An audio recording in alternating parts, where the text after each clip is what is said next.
கிளைமே பண்ணலையேங்க. ஏங்க எதுக்கு நான் மன்னிப்பு வேணும்? தவறே பண்ண நான் எதுக்கு மன்னிப்பு இல்லையே சார்? நம்ம இவங்க ஒபிசிட்டி இல்லையே, ஒபிசிட்டி பிரச்சனை நேற்று தானே தெரிஞ்சது, அன்னைக்கு தெரியாது சார். எனக்கு ஈகோவே இல்லையே. ஏன் இன்னும் இதை அந்த நடிகைகிட்ட மன்னிப்பு கேட்க சொல்லுங்க சார். அந்த நடிகை மன்னிப்பு கேட்க சொல்லுங்க, நான் அடுத்து கேட்கறேன். அவங்க கேட்கட்டும். ஃபர்ஸ்ட் பத்திரிகையாளர் எதுக்கு மன்னிப்பு கேட்கணும்? அந்த பத்திரிகை இல்லை அப்படின்றப்போ என்னையே தாக்குற அளவுக்கு நம்ம பத்திரிகையாளர்கள் வந்து மீடியாக்களில் செய்தி போடுறீங்க. என்ன அது வந்து என்னன்னு உண்மையை தெரிஞ்சுட்டு போடுங்க அப்படிங்கிறதுக்கும் விளக்கம் கொடுக்குறது தான். நான் கேட்டது ஹீரோ கிட்ட ரொம்ப சாதாரணமாக ஜாலியாக கொஸ்டின். அந்த அம்மாவுக்கு 2 விஷயத்தில் டென்ஷன் ஆச்சுங்க. நான் கேள்வி கேட்டோன்னா மீடியா அத்தனை பேர் சிரிச்சாங்க. இது வழக்கமாக நடக்கிறது. ஏன்னா அதுதான் எனக்கு சந்தேகமாக இருக்குது. இவங்களுக்கு மார்க்கெட் இல்லை, மார்க்கெட்டை டெப்த் பண்ணிக்கிறதுக்காக இதை பெருசுப்படுத்திட்டு இருக்காங்க. இந்த படம் ஒன்றுங்கிறதுக்காக பெருசு பண்ணிட்டு இருக்காங்க. இதுதான் உண்மை. அவங்க நம்மளா அதர்ஸா நினைக்கிறாங்க. இதுதான் உண்மை. மேடையில் மட்டும் பத்திரிகையாளர்களால் தான் எல்லாம் பேசிட்டு நம்மளை அதர்ஸா நினைக்கிறாங்க. இதுதான் உண்மை. பெரிய கேள்வியே இல்லை. நான் என்ன கேட்டேன் ஏது கேட்டேங்கிறத சொல்கிறேன். அதுக்கு முன்னாடி பத்திரிகையாளர் மன்றம் இப்படி ஒரு கண்டனத்தை தெரிவிக்கிறதுக்கு முன்னாடி எங்ககிட்டையும், அதாவது இந்த சம்மந்தப்பட்ட என்கிட்டையும் ஒரு வார்த்தை, பத்திரிகையாளருங்கிறவன் தீர விசாரித்து ஒரு கருத்தை வந்து பதிவிடணும், ஒரு கண்டனத்தை தெரிவிக்கணும்னா இன்னும் நல்லா தீர விசாரிக்கணும். நானும் 71 ஆண்டு சங்கத்திற்கு, சினிமா பத்திரிகையாளர் சங்கத்துக்கு செயலாளராக இருக்கேன் கடந்த 10 ஆண்டுகளாக. இங்கே எங்களுக்குள்ளார 2-3 சங்கங்கள் இருக்குது. அதில் உள்ள சிலர் ஏதோ சொன்னாங்களா என்னங்கிறது எனக்கு வந்து புரியல. ஏன்னா அது இல்லாமல் என்னை பற்றி இவங்க வந்து விசாரிக்காமல் யூடியூபர்னு இவர் இப்படி தான் கேள்வி கேட்பாருன்னு சொல்கிறது ரொம்ப. ஏன்னா என்னை வந்து மேடையிலேயே ஆர்.வி. உதயகுமார் நிறைய பெரும்பெரும் இயக்குநர்கள், பெரும்பெரும் ஹீரோக்கள் என்னை பாராட்டிருக்காங்க. சார் எப்படி சார் இந்த மாதிரி கேள்வி கேட்குறீங்க, எப்படி சார் உங்கள் விமர்சனத்துக்கு இப்படி டைட்டில் வைக்கிறீங்கன்னு. இப்படிப்பட்ட நான் அப்படி என்ன தப்பாக கேட்டுட்டேன்? இதுதான் என்னுடைய கேள்வி. நேற்று அந்த அதர்ஸ் ப்ரெஸ் மீட்டில் கௌரி கிஷன் அவங்க இது வேறு யாருக்கும் இன்னொரு சில சங்கம் இருக்குன்னு சொன்னால அந்த உறுப்பினர்களுக்கெல்லாம் இப்படி ஒன்று நடந்திருந்தால் படமே போடாம விடாமல் மன்னிப்பு கேட்டுட்டு படம் போடுங்கன்னு சொல்லியிருப்பாங்க. நான் அப்படிலாம் இல்லை, பெருந்தன்மைக்கு சொந்தமாக. ஏன்னா ஒரு படம் எவ்வளவு பெரிய முன்னாடி வந்து கல்யாணத்தை பண்ணிப்பார், வீட்டை கட்டிப்பாருன்னு சொல்லி சொல்லுவாங்க. இன்றைக்கி படம் எடுத்து பாருங்கிறது தான் இது. எல்லாத்தோடையும் 10 கல்யாணம் பண்ணதுக்கு என்ன 15 வீடு கட்டினதுக்கு சமம் ஒரு படம் எடுக்கிறது. வீடுனா சாதாரண வீடு இல்லை, நான் சொல்கிறது பங்களா டைப் வீடுகள். அவ்வளோ கஷ்டமாக இருக்குது. கூட இருந்து பார்த்துருக்கேன். பல படங்களுக்கு நான் சினிமா நிருபருங்கிறனால பல படங்களுக்கு கியூபுக்கு இவங்க பணம் கட்ட போகிறப்பெல்லாம் கூட இருந்திருக்கிறேன் நான்.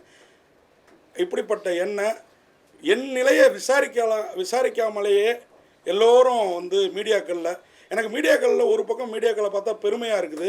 ஏன் அப்படின்னு பார்த்தீங்கன்னா, நம்ம மீடியா மேனாக இருந்தோம், நமக்கு சப்போர்ட் பண்ணாமல் அந்த நடிகை பாதிக்கப்பட்டாங்க அப்படின்னு அவர் சொன்ன கருத்தை வச்சுக்கிட்டு செய்திகளை சில மீடியாக்கள் வந்து எனக்கு சப்போர்ட்டாகவும் பண்ணியிருக்காங்க. ஏன்னா உண்மை தெரிஞ்சவங்க. இப்போ இங்கே குழி இருக்கிற உங்கள் எல்லாருக்குமே தெரியும் நான் ப்ரெஸ் மீட்டில் என்ன கேட்டேன்னு. அன்னைக்கு அதர்ஸுக்கு ஒரு 4 நாளைக்கு அதர்ஸ் ரிலீஸுக்கு முன்னாடி நாள் ப்ரெஸ் ஷோ போட்டாங்க. அதுக்கு ஒரு 3-4 நாளைக்கு முன்னாடி அந்த படத்துக்கு வந்து ஒரு ப்ரொமோஷன் ப்ரெஸ் மீட் நடந்தது. ஆடியோ ரிலீஸ் ப்ரெஸ் மீட் நினைக்கிறேன். அப்போது கேள்வி கேளுங்க அப்படின்னாங்க. ட்ரெய்லரை போட்டு காட்டினாங்க. ட்ரெய்லரை பார்த்துட்டு நான் வந்து என்னுடைய அது வந்து சொன்ன டயத்தை விட்டு வழக்கமாக சினிமா நிகழ்ச்சிகள் கொஞ்சம் தள்ளி தான் நடக்கும். என்னுடைய சிறப்பு குழந்தைய ஸ்கூல்லேருந்து வீட்டில், எனக்கு இதே ஏரியாவில் தான் வீடு, பிரசாத்லேருந்து வீட்டுக்கு போயிட்டு நான் வீட்டில் சாப்பிட்டுக்கலாம் அப்படின்ட்டு இருக்கிறப்போ ஃபோன் சம்மந்தப்பட்ட படத்தோடு, அண்ணா நீ வாண்ணா, நீ வந்தால் தானே கேள்வி கேட்குறதுக்கு நல்லாயிருக்கும் வா அப்படின்னு சொல்லிவிட்டு அந்த படத்தோட பப்ளிசிட்டி நபர்கிட்டேருந்து ஃபோன் வந்தோடனே சரி நம்ம வந்து இந்த சினிமாவுக்கு நம்ம வந்து ஏதாவது ஒன்று பண்ணணுன்னா இந்த மாதிரி படங்களுக்கு நம்ம சப்போர்ட் பண்ணணும் அப்படின்னு சொல்லி வரேன். வந்து உள்ளார நுழையிறேன். என்னை பார்த்தோன்னா அண்ணன் கார்த்தினா வந்துட்டாருன்னு நம்ம நண்பர்கள், நம்ம பத்திரிகை நண்பர்கள் சொல்கிறாங்க. அப்போ தான் கேள்வி பதில் நேரம் ஆரம்பிக்குது. உள்ளே நுழைஞ்சோடனே யாரோ 2 கேள்வி கேட்டுட்ருக்காங்க. நான் அடுத்து ஒரு கேள்வி கேட்குறேன். இந்த படத்தில் வந்து இந்த மாதிரி கருவில் இருக்கிற குழந்தைகளுக்கு வந்து இந்த மாதிரி இதுவாக இருக்குது, அவங்களுக்குள்ளார வந்து ஏதோ ஸ்டெராய்டை செலுத்தி அவங்கள வந்து திருநம்பியாக திருநங்கையாக மாற்றுறீங்கிற மாதிரி சீன்ஸ் வருது. இது ட்ரெய்லரை பார்த்ததுனால இப்போது நீங்கள்லாம் யூடியூப்பில் பெண்ணியம் காக்கிற கண்ணியவான்களாக பேசுனீங்க இல்லையா, அந்த மாதிரி இல்லை, பார்த்துட்டு கேள்வி கேட்குறேன் நான். இந்த மாதிரி இருந்தது. இது என்ன கதை? இவங்க தான் அதர்ஸா? ஒவ்வொரு பர்சனாலிட்டிக்கும் அடுத்த ஒரு கேரக்டர் அதர்ஸ் தான். இப்போ எனக்கு இவங்கெல்லாம் அதர்ஸ், இவங்களுக்கு நான் அதர்ஸ். இப்படி இதை தான் மீன் பண்ணுறீங்களா? இல்லை இப்படி இந்த கருவில் இப்படி பிறக்கிற குழந்தைங்கள, இந்த மாதிரி குறைபாடோடு பிறக்கிற குழந்தைகளை, ஏன்னா எனக்கு இந்த மாதிரி படம் வந்தால் எனக்கு வந்து பர்சனலாக ஃபீல் ஆகிடும். என் பையனை நினச்சி சிறப்பு குழந்தை, அவனுக்கு 17 வயசாகுது, அவ்வளோ ஃபீல் எனக்குள்ளார இருக்குது. அப்படி பொறுப்பான ஒரு தகப்பனாக ஒரு 32 வருஷத்துக்கு முன்னாடி நான் கேட்ட கேள்விகள் வேறு மாதிரி இருந்திருக்கலாம். இன்றைக்கி நான் அவ்வளோ பட்டு பார்த்து கேள்வி கேட்குற ஒருத்தனை எல்லா சேனல்லையும் குறிப்பாக யூடியூப்பில் டிவி சேனல்களில் 1-2 சேனல் தான் நமக்கு வந்து என் நிலையும் எடுத்து கூறியிருந்தாங்க. நான் கேட்ட கேள்வியை இப்போ உங்களுக்கு காமிக்கிறேன். இதில் என்ன தப்பு இருக்குன்னு நீங்கள் சொல்லுங்கள். அவ்வளோ பேர் நான் சமூக வலைதளங்களில் அவ்வளோ கேவலமாக அவ்வளோ இதுவாக உன் வீட்டில் பொண்ணு இல்லையா புள்ள இல்லையா என் வீட்டு பொண்ணோ இது வந்து நடிக்க வரல. நடிக்க வந்தவங்களையும் நான் தப்பாக சொல்லலை. நான் கேட்ட கேள்வி ஹீரோ கிட்ட அந்த ட்ரெய்லரில் அடுத்து இந்த கேள்விக்கு அவர் நல்ல ஒரு பதில் டைரக்டர் சொன்னார். அடுத்து ஹீரோ கிட்ட கேட்ட கேள்வி, அந்த பொண்ணை ட்ரெய்லரில் பார்த்தா தூக்கி சுற்றுறீங்களே, அவங்க வந்து என்ன வெயிட் இருந்தாங்க, ஏன் இதை கேட்டேன்னா சில சமயத்தில் ஹீரோக்கள் தூக்குறப்ப கீழே வந்துருக்கலாம், எத்தனை டேக் எடுத்துருக்கலாம். இது பிரபல பத்திரிகைகள் எல்லாத்துலேயுமே நான் வந்து வேலை பார்க்காத பத்திரிக்கை ஒரே ஒரு பத்திரிக்கை விகடன் மட்டும்தான். பாக்கி எல்லா பிரபல பத்திரிகைகள்லையும் டெய்லி பத்திரிக்கை, மாத இதழ், வார இதழ் எல்லாத்துலேயும் வேலை பார்த்துருக்குறேன். நான் ஃப்ரீலான்சராகவோ ஸ்டாஃபாகவோ ஆரம்பித்து தொடங்கி. ஆனால் இன்றைக்கி அந்த பத்திரிகையில் இருக்கிறவங்க கூட இந்த பொண்ணை வந்து இப்படி ஒரு ஆண் சமூகத்துக்கு முன்னாடி கேரா பண்ணிட்டோம், அதை பண்ணிட்டோம் அப்படிலாம் இல்லைங்க. அந்த பெண் துணிச்சலாக உள்ளே வந்தாங்க. ப்ரெஸ் மீட்டையும் முடித்த பிறகு தான் நான் ஒரு கேள்வி கேட்டேன். இந்த 2வது ப்ரெஸ் மீட்டில், முதல் ப்ரெஸ் மீட்டில் நான் கேட்டது, இப்படி தூக்கி சுற்றுனீங்களே என்ன வெயிட் இருப்பாங்கன்னு சிரிச்சுட்டு கேட்டேன். அதுக்கு முன்னாடி ஹீரோ இவங்கெல்லாம் எனக்கு அக்கா மாதிரின்னு நான் உள்ளே வர்றப்போ யாரோ ஒரு கேள்விக்கு பதில் சொன்னார். இவங்க எனக்கு அக்கா வயசு உடையவங்க அப்படின்ற மாதிரி. அப்போயே அந்த ஹீரோயினோட முகம் மாறிடுச்சு. அந்த பொண்ணுக்கு கோபம் காட்ட நினச்சது ஹீரோ கிட்ட. ஹீரோ தான் அந்த படத்துக்கு கிட்டத்தட்ட ப்ரொடியூசர் ஐ திங்க். என்ன புதுமுக ஹீரோ நல்லா நடிச்சிருந்தார். இந்த பொண்ணு நல்லா தான் நடிச்சிருந்தாங்க, இந்த நடிகையும் 96 நாயகியும். இவங்க இது எல்லாமே பப்ளிசிட்டிக்காக பண்ணுறாங்களோன்னு எனக்கு இப்போ தோணுது. ஏன்னா இன்றைக்கி அவங்களுக்கு மார்க்கெட் பெரிய லெவலில் இல்லை. அப்போது நான் கேட்டது அந்த ஹீரோ கிட்ட, இந்த மாதிரி இவங்கள்ட்ட நான் என்னங்க கேட்க முடியும்? டொனால்டு ட்ரம்ப்பை பற்றியும் பிரதமர் மோடிஜி பற்றியும் ஐயா முதல்வர் ஸ்டாலின் அவங்கள பற்றியும் கேட்க முடியுமா? இவங்க என்ன விஜய் மாதிரி அரசியலுக்கு வந்துட்டாங்களா என்ன? சினிமாவில் இன்னமும் மரத்தை சுற்றி டூயட் பாடுறதும் ஹீரோ ஹீரோயினை தூக்குறதும் தான் இன்னமும் காட்சிப்படுத்துறீங்க. இந்த படம் கூட க்ரைம் த்ரில்லர் படம், இதுலேயும் நீங்கள் டூயட் வைக்கிறீங்க. அப்போ நான் கேட்குறேன் அந்த கேள்வியை, தூக்குனீங்களே என்ன வெயிட்டு? அதுவும் நீங்கள் அக்கான்னு சொன்னீங்க, டைரக்டர் வேறு ஹீரோயினா கிடையாது, படம் முழுக்க இருக்க மாட்டாங்க அப்படின்னாரு. ஆனாலும் அந்த பொண்ணோட வெயிட் என்ன அப்படின்ட்டு இவர்கிட்ட கேட்குறேன். தூக்குனதுனால நான் விஜயகாந்த், சரத்குமார் இவங்களோட காலத்துலேருந்தே இருக்கேன். அவங்களாம் தூக்கிட்டு வந்து எப்பா தூக்க முடியலப்பா, அவ்வளோ வெயிட்டுப்பா, எப்பா இப்படிப்பா. இந்த ப்ரெஸ் மீட்டு என் சீனியர்கள்லாம் கேட்டதை நான் பார்த்துருக்கேன். நானும் பல கேள்விகளை வந்து கேட்டிருக்கிறேன் நான். ஓகேங்களா? இந்த வெயிட்டு கேட்டதில் என்னங்க தப்பு? இந்த பொண்ணுக்கு ஒன்று அவர் அக்கான்னு சொன்னதில் கோபம் முகம் மாறிடுச்சு இந்த கௌரி கிஷனுக்கு. அடுத்து 2வதாக அந்த ப்ரெஸ் மீட்டில் வந்து அவர் டைரக்டர் இவங்க ஹீரோயினே இல்லை இதுன்ட்டு இவங்க நீங்கள் பார்த்தீங்கன்னா என்னை வந்து தாக்கி இந்த நிகழ்ச்சி இதோடு முடிஞ்சிடுச்சு. இங்கே கேள்வி கேட்டால் அங்கே அவர் பதில் சொல்கிறார், நான் ஜிம் பாடி சார், எனக்கு ஒன்றும் பெருசாக தெரியல அப்படின்னு ஹீரோ சொல்லிட்டார். இது முடிஞ்சு கொஞ்ச நேரத்தில் இங்கேருந்து ஒரு நாள் கழித்து பார்த்தா இந்த சினி உலகம் அப்படிங்கிற ஒரு யூடியூப்பில் அந்த நிருபர் கேட்குறாரு, அந்த அதாவது காம்பயர் நிருபர் கிடையாது அவர், ப்ரெஸ் பீப்புள்ஸ்லாம் இப்படி தான் இன்னமும் கேள்வி கேட்டுட்ருக்காங்கன்னு. அவர் ஏதோ பெரிய அறிவுஜீவி மாதிரி, அவர் ப்ரெஸ் பீப்புளில் நாங்கள்லாம் ப்ரெஸ் பீப்புள் மாதிரி அவர் ஒரு கேள்வியை கேட்குறாரு. அப்போது இந்த அம்மா வந்து நீங்கள் இந்த கேள்வி கேட்டாக்கா ரொம்ப நன்றி. எனக்கு என்ன தோணுதுன்னா, இந்த கேள்வியை கேளுங்கன்னு இவங்க தான் சொல்லியிருப்பாங்க போல் இருக்கு அவர்கிட்ட. அவர் கேட்குறாரு, இந்த கேள்வி கேட்டது ரொம்ப நன்றி, எனக்கே ரொம்ப அங்கே ஒரு மாதிரி இருந்தது. நான் அப்படி என்ன கேட்டேன்? ஹீரோயினை தூக்கி இருக்கிறாரு. இங்கே பாருங்கள், அதை அந்த வீடியோவை காட்டுறேன், நீங்களே பாருங்கள். நான் தப்பாக கேட்டிருந்தா இல்லை நான் ஹாப்பின்னு சொன்னது வேறு. இல்லை அவர் சொன்ன இம்பார்ட்டன்ட் பாயிண்ட் வந்து இன்னைக்கு ஹீரோயின்னாலே படத்தில் வந்துட்டு அவங்க ஹீரோக்கு பேரன்னு அது அது சொசைட்டிலையும் அது அவங்களோட ரோல் கிடையாது. They have much more than just partner. So அதனால் அவங்க கரியர் ஓரியன்டாகவும் இந்த படத்தில் வந்துட்டு சார் எழுதியிருந்ததும் ரொம்ப பியூட்டிஃபுல்லாக இருந்துச்சு. நான் அந்த விதத்தில் தான் சொன்னேன். என் 2 பேரும் எனக்கு அக்கா மாதிரி. ஸோ பார்த்துக்கோங்க சார். ஹீரோ சார் அக்கா மாதிரி சொல்லிட்டீங்க சார். இருங்க சார், எங்கன்னு பார்த்துக்கிறேன். சார் அக்கா மாதிரி சொல்லிட்டீங்க சார். இருந்தாலும் அவங்க ஹீரோயின்னா அப்படி ஃபுல்லாலாம் வரமாட்டாங்க அப்படிங்கிற மாதிரி டைரக்டர் சொன்னார். ஆனால் படத்தில் பார்த்தீங்கன்னா அந்த பாட்டு ஒரு பாட்டு பாதியிலே முடிச்சிட்டிங்க. ஆனால் தூக்கிலாம் சுற்றுறீங்க, என்ன வெயிட் இருந்தாங்க? வெயிட் கம்மியாக தான் சார் இருந்தாங்க. நான் நிறைய வெயிட் லிஃப்ட் பண்ணுறேன் சார், அதனால் எனக்கு பிரச்சனை இல்லை. உங்களுக்கு தெரியல? எனக்கு தெரியும் சார். நானே கண்டென்ட் எடுத்து கொடுத்துட்டேன்னு நினைக்கிறேன். இந்த கேள்வியில் என்ன தப்பு இருக்குது? இதுக்கப்புறம் கௌரி கிஷன்ட்டையும் சிலர் கேள்வி கேட்டாங்க. அப்போ கூட அந்த அம்மா இதுக்கு பதில் சொல்லியிருக்கலாம்.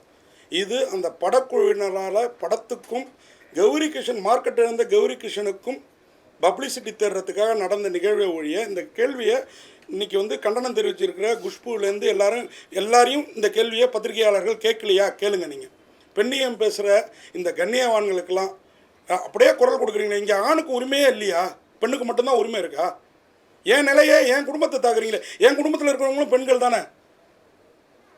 என்ன இது ஒரு ஒன் சைடாக இருந்து மொத்த மீடியாக்களும் ஒரு சைடாக இருந்து இப்படி வந்து என்னுடைய குடும்பத்தை இழுத்து ஒருத்தன் வந்து கமெண்ட் போடுறான், 32 வருஷமாக இதான் பண்ணி அப்படி கேட்குறான். நான் என்ன பதில் சொல்கிறது? நான் என்னுடைய ரிவ்யூவெல்லாம் எடுத்து பாருங்கள். என்ன அவங்க மட்டும்தான் ப்ரொமோஷன் பண்ணிக்கணுமா? நானே என் யூடியூப் சேனலுக்கு ப்ரொமோஷன் பண்ணிக்கிறேன். இந்த இந்த ஒரு வாய்ப்பாக பயன்படுத்திக்கிட்டு ரொம்ப வருத்தமாக இருக்குதுங்க. 32 வருஷம் இருந்திருக்கிறேன்.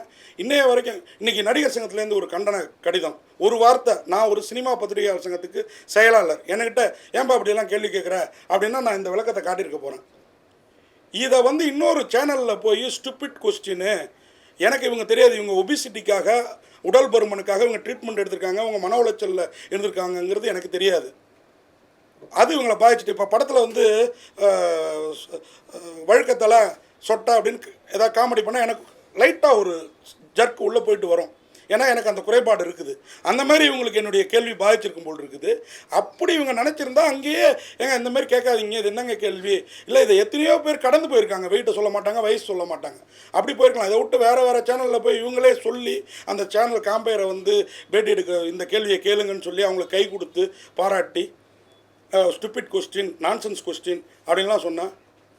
என்னுடைய கல்லூரி படிப்பை நான் வந்து ஊட்டியில் படித்து முடிச்சிருக்கிறேன். எனக்கு ஸ்டூபிட்டுக்கு நான்சென்ஸுக்கெல்லாம் என்னன்னு தெரியாத அர்த்தம். எங்கள் அப்பா கெசடட் ஆஃபீஸர், 8 MA. அப்படிப்பட்ட ஒருத்தரோட பையன் தரம் தாழ்ந்து கேள்வியை கேட்பானா? இத்தனை பேர் கமெண்ட் போடுறீங்களே, இது வரைக்கும் நான் தரம் தாழ்ந்த கேள்வியை யார்ட்டுமே கேட்டதில்லை. என்றைக்காவது ஒரு கான்ட்ரவர்சியாக ஆகிருக்குமே ஒழிய இந்த மாதிரி தரம் தாழ்ந்த இந்த கேள்வி இப்போ பார்த்தீங்க, நான் வீடியோ காட்டினேன், எங்கே இதில் தரம் தாழ்ந்திருக்கு? நடிகர்கிட்ட வெயிட்டு கேட்கலையா? நடிகரை நீ தூக்கியிருந்தா நடிகர்கிட்ட கேட்டிருப்போம், உங்கள்கிட்ட கேட்டிருப்போம் நடிகரோட வெயிட் என்னன்னு. உன்னை தூக்குனது அந்த நடிகர், அதனால் அவரை கேட்குறோம் இல்லைங்களா? இதில் என்ன தப்பு? இதை மறுநாள் அன்னைக்கு படம் முடிஞ்சோடனே ப்ரெஸ் மீட்டு அன்னைக்கு போய் இவங்களெல்லாம் பேச விட்டு அப்புறம் கேள்வி நேரம் வந்தோடனே இன்னொரு நண்பர் ஒரு குரல் டிவி மோகன் ஒரு கேள்வி கேட்டார். அதுக்கப்புறம் நான் ஒரு கேள்வியை ஆரம்பித்தேன். அப்போது ஒரு 4-5 பத்திரிகையாளர்கள் நமக்கு சப்போர்ட்டாக, இவங்க சொல்கிற மாதிரி ஆண் சமூகம் மொத்தமும் இங்கே ஆண்களாக கூட்டியிருக்கீங்களே, நான் மட்டும்தான் இருக்கேன் இப்படி கத்துறீங்களே, அதெல்லாம் சீன். நான் திரும்பவும் சொல்கிறேன், சீன். அதெல்லாம் அதை பண்ணாதீங்க. இன்றைக்கி பைல்வான் கூட பேசியிருக்கிறாரு, பத்திரிகையாளரை எதிர்த்துக்கிட்டு பண்ணாதீங்க, அவங்க பாவத்தை கொட்டிக்காதீங்கன்னு. ஏன்னா ஒரு ஸ்டெப்பும் நீங்கள் உயர்றதுக்கு நாங்கள் காரணமாக இருக்கிறோம். அது 32 வருஷமாக என்னை பாராட்டாத நடிகர்களே கிடையாது. நான் அப்படி ஒரு தப்பை செய்வேனா? அப்போது அந்த கேள்வி இது இந்த பொண்ணுக்கு காண்டானது அக்கான்னு ஹீரோ சொன்னதுனாலையும், ஏன் நான் கேள்வி கேட்டாலே மீடியாவில் சிரிப்பாங்க. 200 பேரில் ஒரு 10 பேர் தான் கேள்வி கேட்போன்னா அதில் நான் ஒரு ஹாஸ்யமாகவும் சுவாரஸ்யமாகவும் கேள்வி கேட்கக்கூடியவன். அதுக்கு அந்த சிரித்தோன்னே இவங்க பேசிக்காக மலையாள தமிழ்நாட்டில் படித்தேங்கிறாங்க, அவங்களுக்கு தமிழ் மொழியோட அந்த உள்ளர்த்தம் புரியல. வேணா நம்ம வெயிட்டை கேட்குறான்னா இவனுக்கு நம்ம ஒபிசிட்டி ப்ராப்ளத்தில் இருக்கோங்கிறது தெரிஞ்சு கேட்குறான்னு நினச்சிட்டாங்களா எனக்கு தெரியல. அதை அங்கேயே கேட்டிருந்தாங்கன்னா நான் வந்து இல்லைம்மா நீ அந்த ஹாஸ்பிட்டலில் நான் கேட்கலாமா, என்னம்மா நீ தப்பாக புரிஞ்சுக்கிட்ட அப்படின்ட்டு இருப்பேன். வேறு சேனலுக்கு போய் 32 வருஷமாக கேள்வியின் நாயகன் பட்டம் எடுத்து வச்சுருக்கிற என்ன, இதே இன்னைக்கு நாசர் சொன்ன அந்த நடிகை திருப்பி என்கிட்ட சமரசமாகி நான் முன்னாடி கேள்வி கேட்டேன். பற்றி தான் ஒரு கேள்வி. அந்த சம்பவம் இருந்தப்போ நானும் இருந்தேன். அது கிரீன் பார்க் ஹோட்டல் வந்து அதை தவிர இவர் எங்கேயும் போல. அப்படி இருக்கும்போது எப்படி அதை நடிகர் சங்கம் அதை குறிப்பிட்டு பேசுகிறாங்க? நம்ம கூடயே இருக்கிற இன்னும் 2 சங்கங்கள் இங்கே பத்திரிக்கை இங்கே நீங்கள் உங்களுக்கு தெரியும், வெளியாளுங்க பேசுகிறத விடுங்க. நம்ம சினிமா பத்திரிகையாளர்களே என்னை வந்து, ஏன்னா நம்ம சங்கத்தை நம்ம 71 ஆண்டாக சிறப்பாக நடத்திட்டு இருக்கோம். 31 வருஷமாக அசைக்க முடியாத கேள்வியின் நாயகனாக நான் இந்த ஃபீல்டில் இருக்கேன். என்னை தூக்கி வெளில போடணுங்கிறதுக்காக இந்த பேச்சு சொன்னவங்க நான் பத்திரிகையாளருங்கிறதையும் சொல்லியிருக்கணும். என்னை யூடியூபராக மட்டும் சொல்கிறாங்க. இன்றைக்கி எழுதுகோள் பிடிச்சி எழுதுறவனோட இந்த மாதிரி கேமரா வச்சுட்டு இருக்கிறவங்க தான் இன்னைக்கு பத்திரிகைக்காரங்களா அங்கீகரிக்கப்பட்டிருக்காங்க. இதுதான் உண்மை. இப்போ சினிமால மட்டும் இது மாதிரி பிரச்சனை நடந்துட்டே இருக்கு. சினிமால வந்து பெண்களை வந்து அபியூஸ் பண்றாங்க, அதெல்லாம் வெளியே வரல. சாதாரண ஒரு வார்த்தைக்கு உங்களுக்கு பிடிச்சிருக்காங்க, அது வந்து தனிப்பட்ட முறையில் உங்களுக்கு தாக்குற மாதிரி இருக்கா? அதாங்க, இது யாருடைய சதியில், இது என் நேரமாக என்னன்னு எனக்கு தெரியல. இதை மூட நான் பாப்புலராக ஆகலாம், இல்லை வேறு எதுவும் கூட ஆகலாம். ஆனால் என் குடும்பத்தெல்லாம் இழுத்து பேசுகிறப்போ எனக்கு ரொம்ப வருத்தமாக இருக்குது. இப்போ இந்த நடிகை நான் பேசுகிறேன்னா 60 பேர் நம்ம இருந்தாலும் அவங்க கூட 2 பேர் நாங்கள் அங்கே சப்போர்ட் பண்ணல. இன்றைக்கி வந்து கமலா தேட்டரில் இப்போ ஃபஸ்ட்டு ஒரு ஷோவை போட்டு அங்கே வந்து நாங்கள் அன்றைக்கி வாயை மூட்டிருந்தோம், தப்பு தானே. அந்த ஹீரோ என்கிட்ட சொல்லிட்டு போனதே வேறு, அதை நான் இங்கே சபையில் சொல்ல முடியாது. சார் எனக்கு நீங்கள் பேச ஆரம்பிச்சோன்னா கையெல்லாம் உதற ஆரம்பிச்சிட்டு சார். ஹீரோ வந்து படத்தில் ஹீரோ, நிஜத்தில் இப்படி கேட்குறாங்களே நம்ம படத்தில் அப்படின்றது அவர் உதறி இருக்குது. ஆனால் இப்போ பேசல நான் அங்கே வாய் கொடுத்துருக்கணும். இவர் அங்கே கொடுத்தாரு, அந்த டிவி சேனலுக்கு போனப்போ இவர் வாய் கொடுத்தாரு. நான் கண்டித்தேன், நீங்கள் வளர வேண்டிய ஹீரோ இந்த மாதிரி பேசாதீங்க, நான் தப்பான கொஸ்டின் கேட்கல, உங்கள் மனசாட்சிக்கு தெரியும் அப்படின்ட்டு. ஹீரோயின்ட்ட நான் கேள்வியே கேட்கல ஜி. ஹீரோயின்ட்ட நான் அந்த வீடியோ ஃபுல் வீடியோவும் கூட இருக்குது, நான் உங்களுக்கு எல்லாருக்குமே அனுப்புகிறேன், நீங்களும் இதில் அதை பின் பண்ணி போடுங்க. அதுதாங்க அவங்களோட ஒபிசிட்டி ட்ரீட்மெண்ட் எனக்கு தெரியாதுங்க, புரியுது? அவங்களாம் இன்றைக்கி புது நடிகைகள் இல்லையா, நமக்கு முன்னாள் நடிகைகள்லாம் சில கதை தெரியும். என்னுடைய வருத்தம்லாம் என்னையை பிடிச்சி இந்த காய்ச்சிறீங்களே எடை என்னன்னு ஹீரோ தூக்குன ஹீரோக்கிட்ட கேட்டதுக்கு இங்கே எத்தனை யூடியூபர்கள் சினிமாக்குள்ளாருன்ட்டு சினிமாக்காரங்களை எவ்வளோ மோசமாக நான் ஒரு ரிவ்யூவில் கூட ஜென்யூனான ரிவ்யூ பண்ணிகிட்டு இருக்கிறேன். நான் ஏன்னா வந்து மேடையிலே பல பேர் பாராட்டுறேன். இந்த இந்த பொண்ணு தேடுது மெயினாக, படக்குழுவினரும் இன்றைக்கி நடந்த சம்பவத்தில் தேடுறாங்களோன்னு தோணுது. ஏன்னா இன்றைக்கி படங்கள் வெளியில் வந்தால் ஓடுறது ரொம்ப கஷ்டமாக இருக்குது. நல்ல நல்ல படம் நமக்கே ஆத்தாத்து போகுது. ஏன்னா இன்றைக்கி வந்து வீட்லேயே நம்ம உட்காந்து படம் பார்க்குற மாதிரி ஓட்டிட்டு இந்த மாதிரி இதெல்லாம் வந்துட்டு இன்னும் ஒரு 10 நாள் கழிச்சு ஓட்டிட்டில் வரப்போது நம்ம அங்கே பார்த்துக்கலாங்கிற மனநிலையில் மக்கள் இருக்காங்களோ என்னவோ தெரியல. இவங்க தேட்டரில் ஓட வைக்கிறதுக்காக என்ன யூஸ் பண்ணிட்டாங்களோ, அதுக்கு ரிட்டையர்டு போலீஸ் ஆஃபீஸர், என்ன கான்ட்ரவர்சி பாடகி, என்ன முன்னாள் கதாநாயகி, இவங்கெல்லாம் பலியாயிட்டாங்க, என்ன பலி கொடுத்துட்டாங்க. இல்லை அவங்களுக்கு வந்து இவங்களுக்கெல்லாம் ஒரு நாசருக்கோ ஒரு குஷ்புவுக்கோ ஒரு ரிட்டையர்டு ஆஃபீஸர் விஜயகுமாருக்கோ நான் உங்களை எதாவது தப்பாக பேசியிருக்கேன்னா, ஒரு விஷயம் நடந்ததுன்னா முழுசாக தெரிஞ்சுக்கிட்டு பேசுங்க. எனக்கு இவங்க மேலெல்லாம் கூட வருத்தம் இல்லைங்க. இவங்கெல்லாம் டக்குன்னு குரல் கொடுக்குறவங்க குரல் கொடுக்கட்டும், பெண் உரிமைக்காக குரல் கொடுங்க. ஏன்னா நான்லாம் பெண்ணை மதிக்காத போகிறாங்க. நான் தாய் வயிற்றில் பிறக்கல, கல்யாணம் பண்ணிவிட்டு பொண்டாட்டியோடு இல்லை, நான் பொண்ணை பெற்றுக்கல இல்லைங்களா. ஆனால் இவங்க எல்லோரும் நான் பெண்ணை எந்த அளவுக்கு மதிக்கிறேன்னா, என் குடும்பத்திலே எனக்கு மட்டும்தான் ஒரு பெண் குழந்தை, என் அண்ணன் தம்பி தங்கச்சி எல்லாருக்கும் ஒரே ஒரு ஆம்பளை பிள்ளை தான். அந்த அளவுக்கு பெண்ணை மதிக்கிறனால தான் கடவுள் எனக்கு பெண் குழந்தையை கொடுத்துருக்குறாரு. அப்படி இருக்கிறேன்னா எப்படி ஒரு நடிக்க வந்த பொண்ணை வந்து இப்படி தப்பாக கேட்பேன் நான்? நம்ம சுவாரஸ்யத்துக்காகவும் படத்துக்கு ஒரு பப்ளிசிட்டிக்காகவும் நம்ம கேட்குறோம். இதை வந்து பெருசாக கான்ட்ரவர்சி ஆகினது இந்த கதாநாயகி, அதுக்கு துணை போனது இந்த படக்குழுவினர். ஆமாம்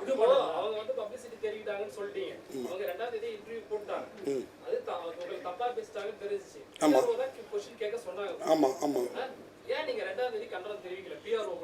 எப்படி அவங்களுக்கு தெரிவிக்க முடியும்? அடுத்த ப்ரெஸ் மீட் வர்றப்ப தான் கேட்க முடியும்.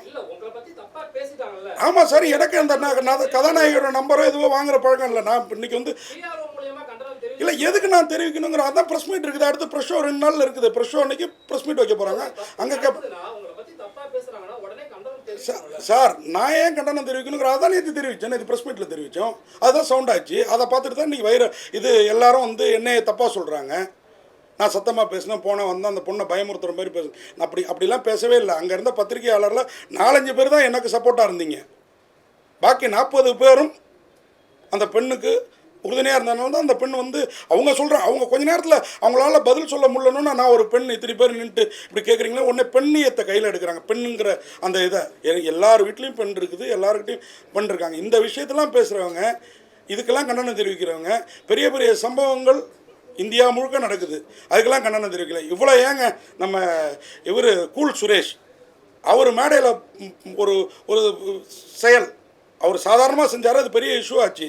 ஆனால் பத்திரிகையாளர்கள் அதை வந்து கொண்டு போனாலும் எந்த நடிகர் சங்கமோ எந்த ஒரு இதுவோ கண்டனம் தெரிவிக்கல. அவருக்கும் சப்போர்ட்டாக இல்லை, அந்த பொண்ணு காம்பேயருக்கும் சப்போர்ட்டாக இல்லாமல் இருந்தது. ஏன்? ஆனால் இன்றைக்கி அவர் என்ன சப்போர்ட் பண்ணுறாரு? நியாயப்படுத்துறதுன்னா சார், நான் தப்பே பண்ணலையே, நான் ஏன் நியாயப்படுத்தணும்? இப்போ பார்த்தீங்களா சார், பாடி ஷேமிங் நான் பண்ணல. பாடி ஷேமிங் எப்போ தெரியுமா பண்ணேன்? இந்த 2வது ப்ரெஸ் மீட் நடந்ததில்ல, அப்போ தான் கேள்வி கேட்டேன். ஏன் தெரியுமா கேட்டேன்? இல்லை கேள்வி கேட்டதே அதுக்காக தான். நான் சொல்லிட்டேனே, என் சைடு அன்னைக்கு இதே மாதிரி மைக் இல்லை, அதனால தான் இன்னைக்கு இந்த ப்ரெஸ் மீட்.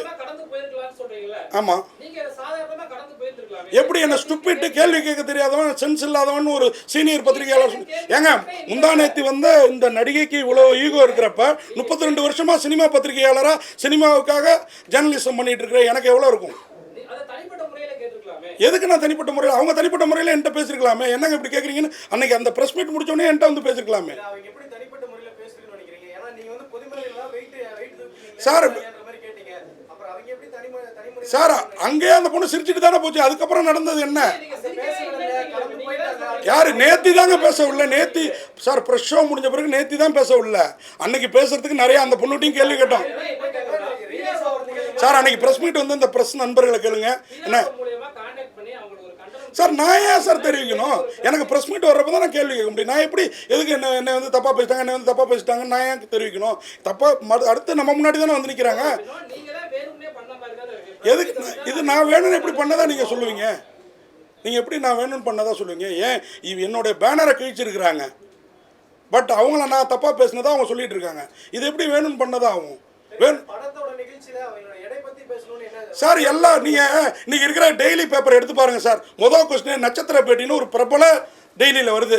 அதில் முதல் எடுத்தானே எடை, உங்கள் எடை, உங்கள் உயரம் என்ன, அதுக்கப்புறம் தான் மற்ற கேள்விகள் எடுத்து வேணா இப்போ சாம்பிள் காட்டவா? நானும் 32 வருஷமாக பத்திரிக்கை, 30 வருஷம் பத்திரிக்கை இருந்து 25 வருஷம் பத்திரிக்கை வந்து இப்போ 7 வருஷமாக தான் யூடியூப். சார் அவர் தூக்கி சுற்றுறாரு சார். அப்போ தானே படத்துக்கு நம்ம ஏன் கேள்வி கேட்கணும் தேவை இருக்குது? இங்கே ஏன் ப்ரெஸ் மீட் நடத்தணும் தேவை இருக்குது? படம் பாட்டே ரிலீஸ் ஆகட்டுமே, எந்த மீடியாவிலையும் வராமல் இருக்கட்டுமே, என்ன தேவை இருக்குது? இண்டஸ்ட்ரி இல்லையா? பாடி ஷேமிங்கே பண்ணலையேங்க. ஏங்க சார் நீங்கள் இப்போ வந்தீங்களா? அந்த பொண்ணை ஹீரோ அக்கான்னாரு. நான் ஒரு வீடியோ காமிச்சா உங்களுக்கு காமிக்கிறேன். அந்த பொண்ணை ஹீரோ அக்கான்னாரு. அந்த பொண்ணுக்கு அங்கேயே முகம் மாறிடுச்சு. ஓகேங்களா? அதுக்கப்புறம் இந்த கேள்வி நான் என்ன கேட்டேன், உங்களை ஹீரோ அக்காங்கிறாரு டைரக்டர். நீங்கள் ஹீரோயினே இல்லை, கொஞ்ச நேரம் தான் வருவீங்க, ஹீரோயின்னா படம் முழுக்க வரமாட்டாங்க அப்படின்னு சொல்கிறாரு. அதுக்கப்புறம் அதை ரெண்டுத்தையும் சொல்லி இப்படிலாம் சொன்னாலும் நீங்கள் அந்த டூயட்டில் வந்து தூக்கி சுற்றுறீங்க. எவ்வளோ வெயிட் இருந்தாங்க இதை கேட்குறது? ஆமாம், இது உடல் சார்ந்தே இல்லையா? நேற்று கேட்டேன் பாருங்க சார், நேற்று இல்லையா அவர் சார் அங்கேயே அவர் தான் நான் வந்து ஜிம்பாடி எனக்கு ஒன்றும் பெரிய இது இல்லை அப்படின்றாரு. பெரிய வெயிட் பெரிய பிரச்சனை இல்லைங்கிறாரு சார். இது இன்னைக்கு இல்லை, நீங்கள் இன்னைக்கு ஃபீல்டுக்கு வந்தீங்க. சரத்குமார் விஜயகாந்த் காலத்துலேருந்தே இந்த கேள்விகள் இருக்கு. புரியுதா உங்களுக்கு? ரஜினிகாந்த் காலத்துலேருந்தே இருக்குது. ஏன் அன்னைக்கு கேட்கல? இன்னைக்கு இதை வந்து பிரபகண்டா படுத்துறாங்க, நம்ம கேட்குறோம் சார். ஹீரோயினை தூக்குனா ஹீரோட்ட கேட்குறோம் சார். ஹீரோவை தூக்குனுச்சுன்னா ஹீரோயின்ட்ட கேட்போம் சார். ஆமாங்க, என்ன தப்பாக கேட்டேன்? ஏங்க இவங்களுக்கு வந்து ஒபிசிட்டி ப்ராப்ளம் இருக்குங்கிறது எனக்கு அப்புறம் தான் தெரிய வருது. அவங்க இப்போ நான் தான் சொன்னேன், எனக்கு சொட்டை வழுக்கன்னு படத்தில் கமெண்ட் வந்தால் கொஞ்சம் முணுக்குன்னு ஒரு கோவம் வரும். அடுத்த நிமிஷம் அது மறைஞ்சு போயிடும் நம்மளுடைய மெச்சூரிட்டி. இந்த பொண்ணு சின்ன பொண்ணு. ஆமாம், எதுக்கு நான் மன்னிப்பு வேணும்? நான் தவறே பண்ண நான் எதுக்கு மன்னிப்பு கேட்கணும்? இல்லையே சார், நான் இவங்க ஒபிசிட்டி இல்லையே, ஒபிசிட்டி பிரச்சனை நேற்று தானே தெரிஞ்சது, அன்னைக்கு தெரியாது. எதுக்குங்க நான் மன்னிப்பு கேட்கணும்? நான் கேள்வியே தப்பாக கேட்கலையே, எல்லாரும் கேட்குற கேள்வியை தானே நான் கேட்டிருக்கேன். ஏங்க இப்போ என் மனசு கஷ்டப்படுத்திட்டாங்க, அவங்க மன்னிப்பு கேட்டோம், அதுக்கப்புறம் நான் கேட்குறேங்க. கேள்வி கேட்குறது தானேங்க பத்திரிகையாளர் வேலை. நீங்கள் என்னத்துக்கு வரீங்க? நீங்கள் இப்போ வந்து இப்போ கேள்வி கேட்குறீங்க, உடனே நீங்கள் என்கிட்ட மன்னிப்பு கேட்குறீங்க. எதுக்கு இப்படி கேள்வி கேட்குறீங்க நான் சொல்ல முடியுமா? இது தப்பு சார். நான் மாற்றல, சமூக ஊடகங்கள் மாற்றுது. இங்க இருக்கிற ஊடகங்கள் இல்லைங்க, இங்க சார் இங்க இருந்து அது ஃபாலோ அப் ஆகி போகுது சார். இங்க வர்றது இங்க NDTV டெய்லி வராங்களா? இல்லையே. இந்த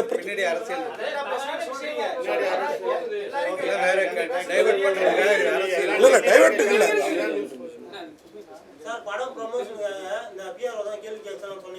ஆமா, இந்த கேள்வி அவங்க கேட்க சொல்ல சார். கேள்வி ஏதாவது கேளுங்க. ஏன்னா நான் நல்ல கேள்விகள் தான் இது வரைக்கும் கேட்டிருக்கேன். 32 வருஷமா என் கேள்வியை தான் எடுத்து எல்லா மீடியாவிலையும் போட்டுக்கிட்டு இருக்கீங்க. இன்னைக்கு இந்த கேள்வி சர்ச்சை ஆயிடுச்சுன்னா அதுக்கு நான் காரணம் இல்லை, அந்த பெண் காரணம். அவங்களுக்கு இந்த பிரச்சனை இருக்கிறது எனக்கு தெரியாது. சரி சார், இந்த இஷ்யூவை வச்சு பெரிய கிரியேட் பண்றாங்க, இது போயிட்டே இருக்கு. இதை இன்னையோட க்ளோஸ் பண்ண நினைக்கிறேன். நான் ரெடிங்க. அவங்க போய் இன்னைக்கு கமலா தியேட்டர்ல பேசியிருக்காங்க, ஒரு சேனலா பேசுறாங்களே. எப்படி ஏங்க ஒரு பத்திரிகையாலாம் இத்தனை மீடியா கூப்பிட்டு ப்ரெஸ் மீட் கொடுக்க வேண்டிய அவசியம் என்ன? என்னை வந்து டோட்டலாக ஸ்டூபிட் கொஸ்டின் கேட்டதுக்கு நான் மன்னிப்பு. நேற்று தான் நான் அவங்கள பாடி ஷேமிங்க்கு பேசினேன். என்ன தெரியுமா? அதுவும் அவங்க உணர்வு மேடம், எடை கேட்டது பாடி ஷேமிங் இல்லை. இன்றைக்கி கேட்டேன் பாருங்கள், 2 பேரும் ஏன் ஜோடியாக போட்டிங்க? இவர் அவ்வளோ ஹைட்டாக இருக்காரு, இவங்க இவ்வளோ குள்ளமாக இருக்காங்க, ஏன் ஜோடியாக போட்டிங்கன்னு டைரக்டர் கேட்டேன். அப்படி பார்த்தாங்க. அப்போ தான் இந்த கேள்வி நான் ஏன் கேட்குறேன் தெரியுமா? இது தாங்க பாடி ஷேமிங்கு. அன்னைக்கு நான் கேட்டதில் எந்த பாடி ஷேமிங்கும் இல்லை. முதல்ல தமிழை தரவாப்பட்டு, நான் தமிழ் எனக்கு நல்லா தெரியும் அப்படின்ட்டாங்க. பேஸ்ன்ற ஒன்று இருக்குது, தாய்மொழின்னா அது உள்ளார உள்ளது வேறு. எந்த வீடியோ? ஆமாம் பார்த்தேன். என்ன சொல்லுங்க யாரு சார்? நான் நிறுத்தின பிறகு அவங்க பேசல, போதும்ட்டாங்க சார். உங்களை ஒருத்தங்க அப்படி வந்து இப்போ ஸ்டூபிட்டா கொஸ்டின் கேட்குறான், சென்ஸ் இல்லாமல் கேள்வி கேட்குறான்னு 35 வருஷம் இருந்த பிறகு ஒருத்தங்க சொன்னாங்கன்னா உங்களுக்கு அந்த மாதிரி ஒரு கோவம் வரும். எனக்கு அந்த மாதிரி ஒரு கோவம் வந்தது. அப்படி அது உங்கள் மனநிலைங்க. எனக்கு இன்றைக்கி தான் தெரிவிக்கணும்னு தோணுச்சு, தெரிவிச்சேங்க. இப்போ வரைக்குமே பேசுறது வந்து நீங்க பேசுறது சரின்னு தான் நினைச்சிட்டு இருக்கீங்க. ஆனா எல்லாருமே தப்புன்னு தான் சொல்றாங்க. சார் நான் என்ன எல்லாருமே யாரு நீங்க பண்ணது தப்பு தான் சார். இல்லை, எப்படி தப்புன்றீங்க? என்ன தப்பு சொல்லுங்கள், என்ன தப்பு சொல்லுங்கள். ஒரு பெண்ணோட உடலை பத்தி கேலி பண்றதுன்றது அது தப்பு. சார் கேலியே பண்ணி கேள்வியில கேட்டோம் சார். நீங்க தான் பண்ணிட்டு இருக்கீங்க சார். கேலியே பண்ணல. அவங்க வந்து விளம்பரம் கொடுக்கும்போது சார் ஒரு நிமிஷம் சார் ஒரு இதை விளம்பரம் நேரடியா தான் கொடுக்கும்போது பண்ணணும் அப்படின்னு கிடையாது. எனக்கு இவ்வளோ ஹைட்டு இவ்வளோ வெயிட்டு அவங்க ஒரு பயோடேட்டா அனுப்புறப்ப இவ்வளவு வெயிட் அனுப்புறது இல்லையா நடிகைகள்? வாய்ப்பு கேட்குறப்ப ஒரு கமெண்ட்ன்றது நேரடியா தான் தாக்கணும் அப்படின்னு கிடையாது. சார் இது தாக்கலே இல்லை. நீங்க இந்த வீடியோ பார்த்தீங்க, நீங்க இப்போ வந்தீங்க ஜி, இந்த வீடியோ பார்த்தீங்களா? நான் என்ன கொஸ்டின் கேட்டேன் தெரியுமா? சொல்லுங்க. டைரக்டரும் ஹீரோவும் ஹீரோ அக்கா இல்லை சார், ஹீரோ அக்கான்ட்டாரு. அங்கேயே இந்த மாதிரி கோவம் வந்துருச்சு. அவர்கிட்ட காட்ட முடியாதுல்ல, என்கிட்ட காட்டுது. அதுவும் அந்த ஸ்பாட்டில் காட்டல, அங்கே நல்லா சிரிச்சுட்டு தான் போச்சு. இங்கே இருக்கிற மீடியாக்காரங்க அத்தனை பேரும் அங்கே இருந்தாங்க. அன்னைக்கு சிரிச்சுட்டு போச்சு. அப்படிங்க போச்சு. அவங்க வந்து நான் தம்பியா நினைக்கல அப்படின்னாங்க. அவங்க தம்பியா நினைக்கலன்னு சொன்னாங்க நினைக்கல அவர் அப்படின்னா. அப்படின்னு சொன்னாங்க. அவங்க என்ன சொல்றாங்க, நீங்க நேத்து பேசும்போது என்ன பேசவே விடல, டார்கெட் பண்ணி என்ன क्वेश्चन கேக்குறாரு. ஆமா, இவங்க தான் பேச வேண்டியதெல்லாம் இப்போ யூடியூபா போய் பேசிட்டாங்களே. புரியுதுல்ல உங்களுக்கு? இவங்க தான் பேசிட்டாங்களே, நான் தானே பேசணும். அப்போ நேற்று எனக்கு மைக் சார் அவங்கள டார்கெட், நான் அவங்கள்ட்ட கேள்வியே கேட்கல சார். திருப்பி நான் அவங்கள்ட்ட கேள்வியே கேட்கல. கேட்டது நான் ஹீரோ தூக்குனேன்.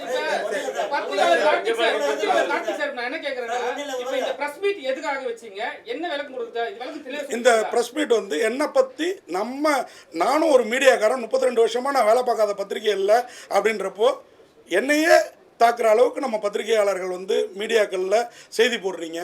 என்ன அது வந்து என்னன்னு உண்மையை தெரிஞ்சுட்டு போடுங்க அப்படிங்கிறதுக்கும் விளக்கம் கொடுக்குறது தான். நான் கேட்டது ஹீரோ கிட்ட ரொம்ப சாதாரணமாக ஜாலியாக கொஸ்டின். அந்த அம்மாவுக்கு 2 விஷயத்தில் டென்ஷன் ஆச்சுங்க. நான் கேள்வி கேட்டோன்னா மீடியா அத்தனை பேர் சிரித்தாங்க. இது வழக்கமாக நடக்கிறது. ஏன்னா நான் ஏற்கனவே சொல்லிட்டேன், ஹாஸ்யமாகவும் சுவாரஸ்யமாகவும் கேள்வி கேட்குற ஆள் அது வழக்கமாக நடக்கும். அதுக்கு மொழி புரியாததுனால உடனே அவங்க சென்னையில் தான் படித்தாங்க, தமிழில் படித்தா. எனக்கு கூட நான் ஊட்டியில் படித்தேன், மலையாளிஸ் தான் என் ரூம்மேட்டு, எனக்கு மலையாளம் தெரியும். பட் மலையாளத்தோட உள்ளர்த்தம் தெரியுமா எனக்கு?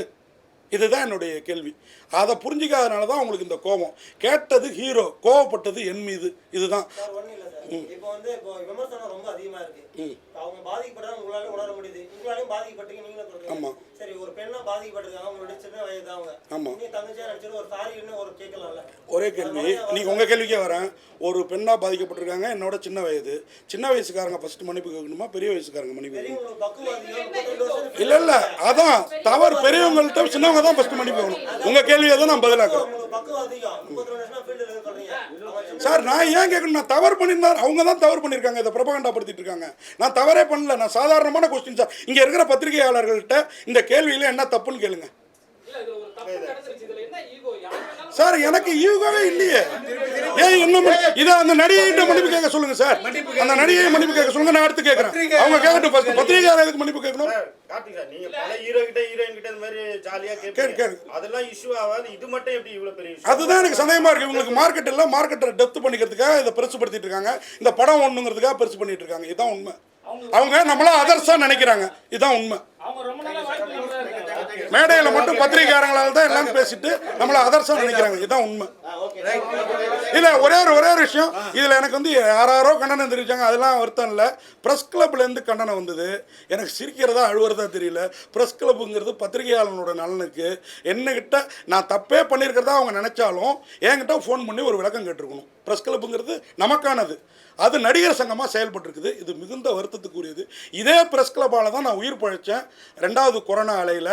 அப்போ இருந்த அந்த பாரதி தமிழ்ங்கிற அந்த செயலாளரோ தலைவரோ அவர் என்னை யாருன்னே தெரியாது. நான் ப்ரெஸ் கிளப் ரொம்ப நாளைக்கு முன்னாடி மெம்பர், அப்புறம் புதுப்பிக்காமல் விட்டேன். அவர் உட்காந்த வீட்டுக்கு ஆம்புலன்ஸ் வந்து என்னை தூக்கிட்டு வந்து ஜிஹெச்சில் சேர்த்து அருமையான ட்ரீட்மெண்ட்டு இதே டிஎம்கே கவர்மெண்ட்டில் வேறு லெவலில் இருந்து எம்பி மினிஸ்டர் எல்லாம் பேசினாங்க. அப்படி ஒரு ட்ரீட்மெண்ட் கொடுத்தாங்க. அப்படிப்பட்ட சமூகத்துக்கு நான் தப்பானவனாக தெரிஞ்சுட்டேனேங்கிறதுக்காக தான் இந்த விளக்கம் நீங்கள் கேட்டீங்க இல்லையா?